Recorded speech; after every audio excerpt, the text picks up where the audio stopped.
Lots of people travel to the big station at the end of the line. Engines from the other railway sometimes pull their trains. These engines stay the night and go home the next day. Gordon was talking one day to one of these. I remember going to London. Do you know the place? The station's called King's Cross. King's Cross? Snorted the engine. London's Euston. Everybody knows that. Rubbish, said Duck. London's Paddington. I know.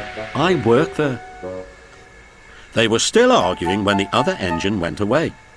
Stupid thing, said Gordon crossly. I've no patience. Stupid yourself, said Duck. London's Paddington. Do you hear? Stop arguing, James broke in. You make me tired. You both agreed about something anyway. What's that? London's not Euston, laughed James. Gordon rolled away, still grumbling. I'm sure it's King's Cross. One day he pulled the express to the station as usual. His fireman uncoupled the coaches and he ran onto his siding to wait till it was time to go home. The coaches waited and waited at the platform, but their engine didn't come. A porter ran across and spoke to Gordon's driver. The inspector's on the platform.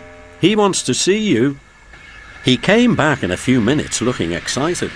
Hello, said the fireman. What's happened? The engine for the express turned over when it was coming out of the yard. Nothing else can come in or out. They want us to take the train to London. I said we would if the Fat Controller agreed, and he said we could do it. How's that? Fine, said the fireman. We'll show them what the Fat Controller's engines can do. Come on, said Gordon. Let's go. He rolled quickly over the crossings and backed onto the train. It was only a few minutes before the guard blew his whistle, but Gordon thought it was ages.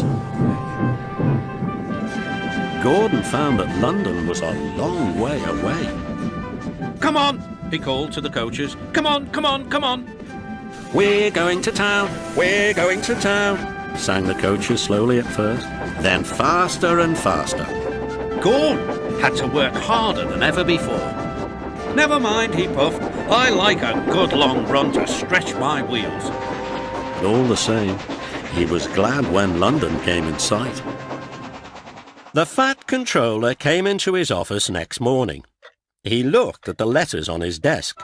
One had a London postmark. I wonder how Gordon's getting on, he said.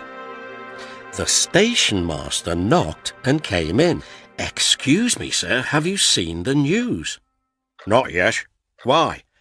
The Fat Controller took the newspaper. Good gracious me, he said. There's Gordon. Headlines too. Famous engine at London Station.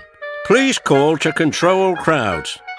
The Fat Controller read on, absorbed. Gordon returned next day. The Fat Controller spoke to his driver and fireman. I see you had a good welcome in London. We certainly did, sir. We signed autographs till our arms ached, and Gordon had his photograph taken from so many directions at once that he didn't know which way to look. Good, smiled the Fat Controller. I expect he enjoyed himself, didn't you, Gordon? No, sir, I didn't. Why ever not? London's all wrong, answered Gordon sadly. They've changed it. It isn't King's Cross anymore. It's St. Pancras.